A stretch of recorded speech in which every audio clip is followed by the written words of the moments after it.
Okay, we are here today to learn how to lift our text in Canva. So first things first, you're just going to want to make sure that you have all of your text in your text box and ready to go on your project. Once you have your text ready to go, you can actually left click the text and it should pull up this light blue border around it. As you can tell, once you've clicked on it, it should also pull up this drop down menu with all of these effects and functions to change your text. So today, since we're learning how to lift, we're going to click on, in the middle, it should have a button that says effects. That's the one we're going to click.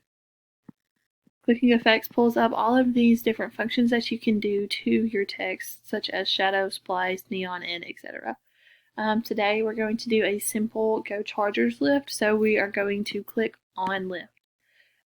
As you can tell, when you click on lift, it brings up a bold area around Go Chargers, but if you're wanting it bolder or actually less bold, you can go to intensity right here and mess with the scroll bar. If you're wanting it more intense, go to the right. As you can tell, it brings it more to more of a bolder, catchier eye way, or you can go down and have none at all. It just really depends on what you are looking